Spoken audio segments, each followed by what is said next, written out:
Shalom bien-aimés dans le Seigneur, shalom mes frères, shalom mes sœurs. Une fois de plus, que la paix du Seigneur puisse être votre partage. Nous sommes dans la joie, encore une fois, en cette année, pour pouvoir nous rapprocher près de vous. L'Éternel nous communique cette joie, il nous communique cette force, il nous communique la foi de pouvoir continuer. Et il nous dit, puisque vous avez aussi, moi j'ai aussi la force. C'est pourquoi, avec cette force qu'il m'accorde, cette même joie qu'il m'accorde, il me dit,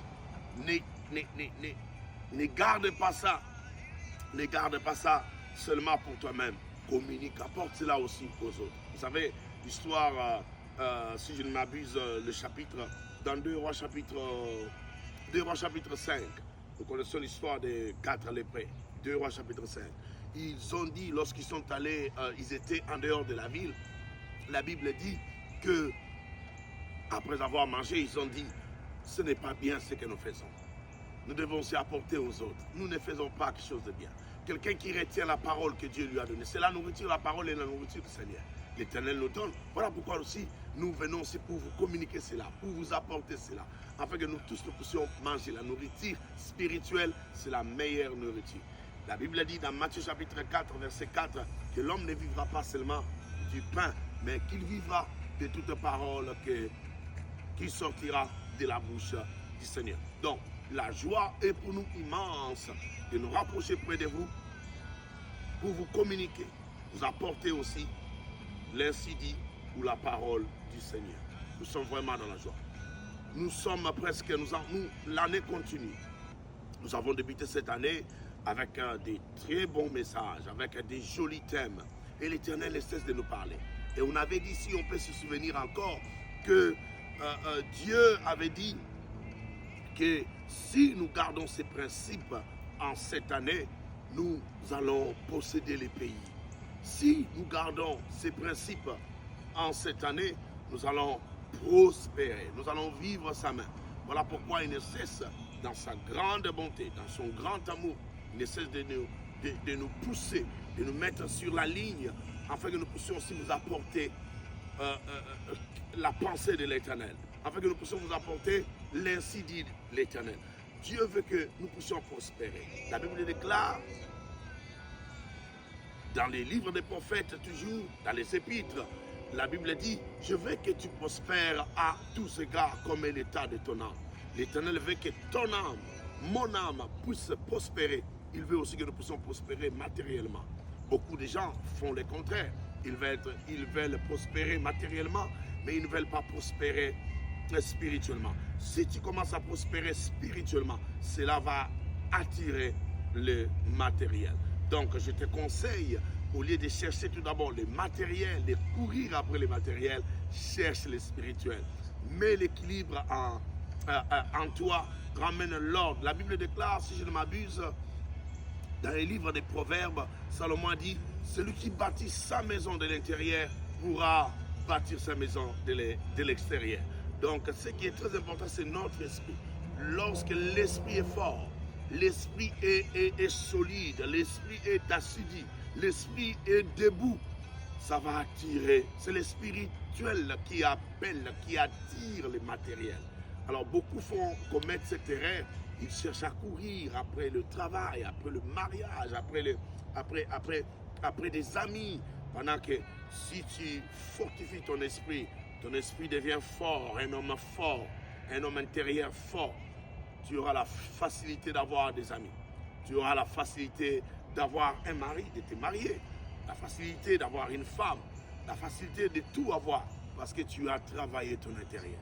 Le but, la mission que l'Éternel nous a confiée, la mission que l'Éternel m'a donnée, c'est pouvoir venir te dire, tu as besoin que ton homme intérieur doit être fortifié, ton homme intérieur doit être battu. Voilà la mission que Dieu me donne.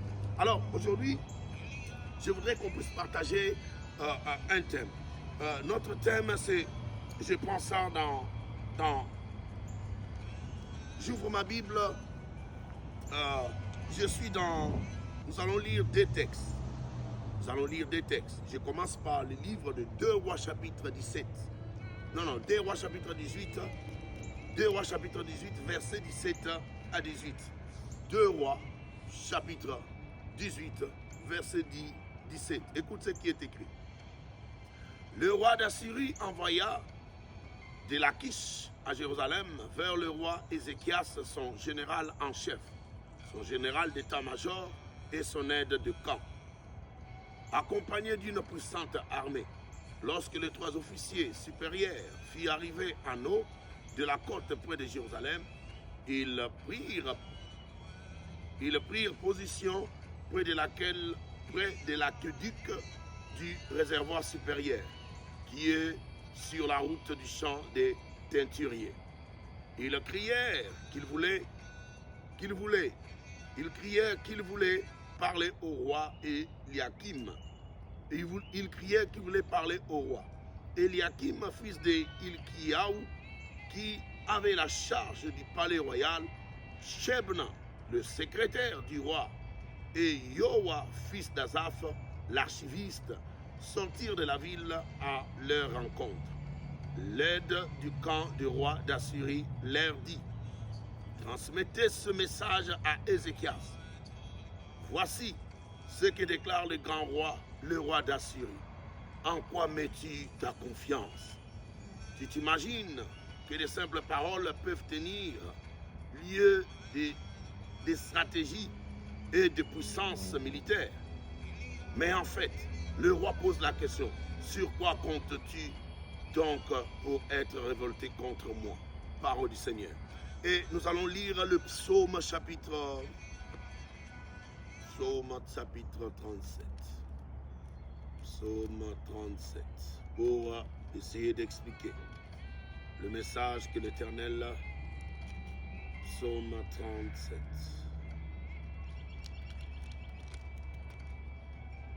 Ça la bouille, on fait comme ça. Quand la page, quand l'argent se colle, on fait cela. Ça, c'est pour les anciens qui font ça. Je suis comme on dit en anglais, des high school, des old school. Des old school. Donc, l'ancienne école. Tu vois, c'est ça. La Bible colle. Alors, quand je fais ça, Psaume chapitre 37, nous lisons au nom du Seigneur Jésus-Christ. Ne t'irrite pas contre le méchant. Ne jalouse pas ceux qui font le mal. Car rapidement, comme l'herbe du champ, ils seront fauchés et se faneront comme la verdure. Mets en l'Éternel toute ta confiance, fais ce qui est bien, et dans le pays, tu demeureras en sécurité. En Dieu, mets ta joie, et il comblera le vœu de ton cœur. C'est à l'Éternel qui te fait remettre tout ton avenir. C'est à l'Éternel qu'il faut remettre tout ton avenir. Aie confiance en lui et il agira. Yoka, aie confiance en lui et il agira.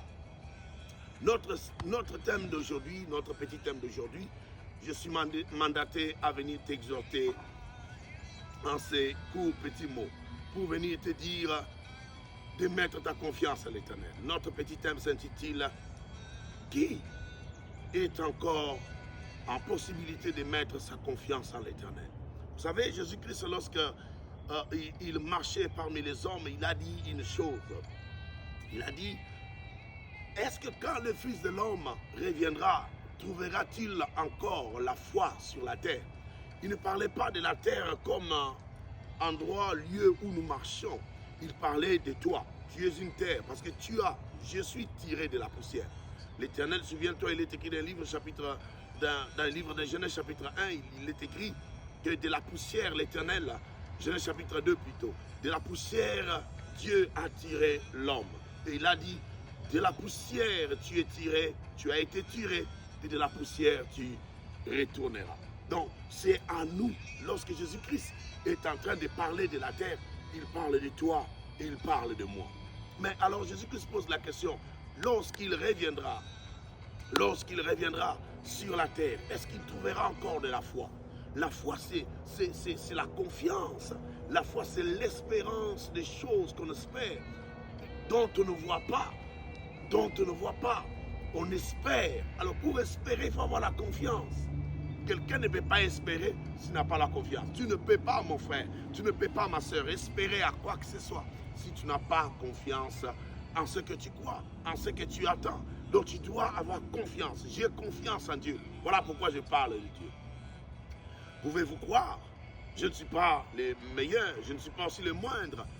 Venir me tenir devant vous pour parler de Jésus. Je pouvais parler d'un musicien. Je pouvais parler de la politique. Je pouvais parler des gens qui souffrent sur la terre. Je pouvais parler des femmes. Mais je parle de Dieu. Je parle de la parole du Seigneur. Voilà ce qui m'attire. Voilà c'est en quoi je crois, en quoi je cru, en quoi je suis en train de croire, c'est la parole du Seigneur. Je crois que la parole du Seigneur, elle est authentique, elle est véritable, elle est puissante, elle transforme la vie des gens. La parole de Dieu nous a façonné et nous a donné tout ce que nous avons vient de la parole du Seigneur. Voilà pourquoi je t'apporte aussi cette nouvelle pour que tu puisses y mettre ta confiance. Alors, nous voulons parler, est-ce qu'encore on pourra trouver des gens, des hommes, des femmes qui espèrent, qui ont encore confiance en l'Éternel? Lorsqu'on regarde dans ta vie, lorsqu'on regarde dans ton entourage, lorsqu'on regarde dans ton milieu, est-ce qu'on peut encore trouver la confiance? La confiance. La confiance, c'est une chose qui est très importante. C'est une valeur. La confiance est une valeur. Quelqu'un qui n'a pas confiance, c'est un homme perdu. C'est un homme qui ne pourra pas évoluer. C'est un homme qui ne pourra pas aller de l'avant parce qu'il manque la confiance. La confiance en soi, la confiance dans la parole, la confiance dans les Écritures. Aujourd'hui, je suis venu te faire part de la parole du Seigneur. Mettre ta confiance dans la parole du Seigneur. Pourquoi on a besoin de la confiance? On a besoin de la confiance parce que le monde s'agite, le monde se trouble. À n'importe quel moment, le monde change. À n'importe quel moment, le monde se transforme. À n'importe quel moment, les choses changent. C'est pourquoi tu as besoin de la confiance. La confiance, tu en as besoin parce que tu es comme un bateau qui est sur les grandes eaux. Vous voyez, lorsqu'il y a la tempête qui agite les eaux, qui agite l'océan, qui agite le fleuve, la tempête bouge le fleuve. Maintenant, il y a le bateau qui est au-dessus ou qui est sur l'eau. Pour que ce bateau puisse tenir, le bateau a besoin d'être stable, a besoin du gouvernail, le gouvernail, c'est l'assurance du bateau. C'est ce qui fait que le bateau soit accroché. C'est ce qui fait que le bateau puisse, durer demeurer aussi longtemps possible sur l'eau pour ne pas s'éloigner ou s'évaguer loin des côtes ou loin du port. Donc le bateau a besoin du gouvernail. Alors notre gouvernail, c'est la confiance. C'est pourquoi les deux livres que nous avions lus viennent de nous montrer à combien le roi Ézéchias, il y a eu des moments où son royaume a été secoué, son royaume a été bougé. Alors le roi d'Assyrie, comme je viens de lire l'histoire, le roi d'Assyrie voulait dominer davantage. Il est dominé, mais il est arrivé à un moment où Ézéchias ne voulait plus. Ézéchias voulait se libérer. Ézéchias voulait prospérer, voulait encore aller de l'avant. C'est pourquoi le roi d'Assyrie envoya ce message, ces 3 officiers, pour venir lui dire: en qui mets-tu ta confiance? En quoi mets-tu ta confiance? Et le psalmiste David nous a dit dans le psaume chapitre 37, mets ta confiance en l'Éternel. C'est lui qui met sa confiance en l'Éternel, il possédera le pays. C'est lui qui met sa confiance en l'Éternel, vivra. Il va prospérer, il va aller de l'avant. Mais pour prospérer, pour aller de l'avant, pour monter, pour exceller, tu as besoin d'avoir confiance en l'Éternel. Beaucoup n'ont pas confiance en l'Éternel. Beaucoup viennent dans le christianisme, mais ils ne travaillent pas cette valeur qu'on appelle la confiance. La confiance est une valeur. Si un chrétien n'a pas la confiance dans la parole, dans ses écritures, il ne pourra aller nulle part. Il sera comme, comment dirais-je, comme les ramassis qui sont venus avec, qui ont accompagné Israël, les Israélites dans le désert. Vous voyez, ils avaient nulle confiance, nulle part, lorsqu'ils sont arrivés dans le désert, puisque les choses n'ont pas été comme ils avaient pensé. La Bible dit qu'ils ont perdu confiance. Ils sont allés même agiter le peuple d'Israël pour leur dire, mais ça dure. Pour leur dire, mais ça ne marche pas. Pour leur dire, mais comment est-ce qu'on dure? On devait faire de l'Égypte vers le pays de Canaan, c'est juste 3 jours. Mais comment nous en sommes à 1 semaine? Comment nous en sommes à 1 mois? Et la Bible dit qu'ils ont fait 40 années dans le désert. Pour rester 40 années dans le désert, on a vu Corée et Dathan qui ont perdu la confiance. Je suis venu te dire, tu dois faire confiance en Dieu. La Bible dit, Dieu n'est pas un homme pour mentir, ni un fils de l'homme pour se repentir. Ce que l'Éternel a dit, certainement, il va l'accompagner. L'Éternel nous appelle en ce jour de ramener notre confiance en lui. Je suis venu te motiver, ma soeur, t'exhorter, ma soeur. Ramène ta confiance à l'Éternel. L'Éternel, quand il a promis, il finit par réaliser cela. Il n'est pas un homme pour mentir. L'Éternel n'est pas comme les hommes. Les hommes peuvent te promettre, mais demain ils changent. Demain ils peuvent te dire, j'étais malade, je ne pouvais pas. Ma fille était malade, ma femme était malade. C'est pourquoi je ne suis pas venu, c'est pourquoi je ne t'ai pas envoyé. Mais l'Éternel Dieu, lorsqu'il promet, il réalise cela. C'est pourquoi je suis venu te dire, Tia et Lika n'arrivent pas ensemble. Ramène ta confiance à l'Éternel. Sois comme Ézéchias. Le roi Sanchérib lui pose la question, en qui mets-tu ta confiance? En quoi mets-tu ta confiance? Oh, en ce jour, nous sommes venus dire à Sanchérib, nous sommes venus dire aux démons, nous sommes venus dire au diable, notre confiance, c'est sur la croix de Golgotha. Notre confiance, c'est dans le nom de Jésus-Christ. La Bible déclare, pour ceux qui se confient en son nom, ils ne seront pas confondus. Car quiconque invoquera le nom du Seigneur Jésus-Christ ne sera pas confondu. Je suis venu donc t'exhorter, ma soeur, mon frère, que tu puisses ramener ta confiance à Jésus. Ramène ta confiance à Jésus. Qu'en cette année, que personne ne te mente, que personne ne t'amène à gauche, à droite. Sois ferme, sois stable. Celui qui est confiant, il est stable. Il n'est pas agité. Il est tranquille, il est calme. C'est pourquoi il est écrit dans Psaume chapitre 37 que la Bible dit, n'envie pas celui qui prospère, ne jalouse pas celui qui prospère. Il ne faut pas jalouser celui qui prospère. Que l'autre puisse avoir une nouvelle voiture, puisse avoir que l'autre se marie, que l'autre puisse avoir prospère matériellement. Ne les jalouse pas. Et les femmes, moninga balio qui zoua, moninga balio qui passe. Non, mets ta confiance en l'Éternel. Moninga zana grande église yo kapasi. Quelqu'un qui prospère dans son ministère, yo kazoua. Ne jalouse pas celui qui prospère. Mets ta confiance en l'Éternel et l'Éternel agira. En ce jour, je suis mandaté pour venir te dire de ramener ta confiance à l'Éternel. En cette année, ceux qui vont posséder le pays, comme l'a dit Psaume chapitre 37, ce sont ceux-là qui vont espérer en l'Éternel. Je suis mandaté pour venir te le dire, que ceux-là qui vont mettre leur confiance en l'Éternel, en cette année, vont posséder les pays. Voilà donc le message qui m'a été donné en ce jour pour venir te bénir, pour venir te motiver, pour venir t'exhorter, pour venir te dire de ramener ta confiance en l'Éternel. Nous voulons ressembler à Pierre qui avait péché toute la nuit. Nous sommes dans Luc chapitre 5. La Bible dit, toute la nuit, il avait péché, il n'avait rien trouvé. Mais lorsque Jésus-Christ s'est rapproché près de sa barque, et Jésus-Christ pouvait lui dire, jette le filet, Pierre pouvait dire, par ta parole, nous allons jeter, nous allons mettre confiance, nous mettons notre confiance dans ta parole. Donc mon frère, en cette année, pendant que l'année n'est pas encore finie, je suis venu te motiver de ramener ta confiance à l'Éternel. Ramène ta confiance à l'Éternel. Ceux qui mettent leur confiance à l'Éternel vont posséder les pays, vont prospérer. Ézéchias a mis sa confiance à l'Éternel. Sanchérib a dit, même le roi d'Égypte ne pourra pas te sauver. Même le roi des autres pays, des autres nations ne pourront pas te sauver. Mais en qui mets-tu ta confiance? En qui, en quoi mets-tu ta confiance?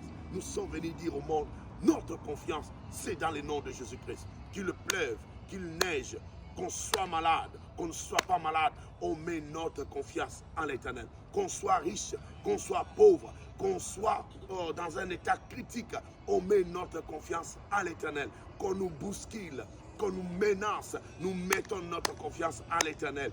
Qu'on ait de l'argent, qu'on n'ait pas de l'argent, nous mettons notre confiance à l'Éternel. Qu'on se marie, qu'on ne se marie pas, nous mettons notre confiance à l'Éternel. Qu'on ait un ministère ou qu'on n'ait pas un ministère, on met notre confiance à l'Éternel. Je suis venu te dire, ceux qui mettent leur confiance à l'Éternel finiront par posséder le pays. Que le Seigneur vous bénisse, que la grâce du Seigneur vous comble. Je voudrais prier pour vous. Au nom de Jésus-Christ, Seigneur, donne à mon frère, donne à ma soeur la force de pouvoir continuer cette route. Donne à mon frère la force de pouvoir continuer à mettre sa confiance en toi. Il est écrit, tous ceux qui espéreront en l'Éternel ne seront pas confondus. Seigneur, nous espérons en toi cette année. Ne nous laisse pas, ne nous abandonne pas. Donne-nous la victoire. Nous voulons posséder les pays dans les noms puissants de Jésus-Christ. Amen, amen. Que Dieu vous bénisse. Shalom, shalom. À la fois prochaine, nous nous reverrons. Que Dieu vous bénisse. Que Dieu vous comble. Amen, amen. À la prochaine.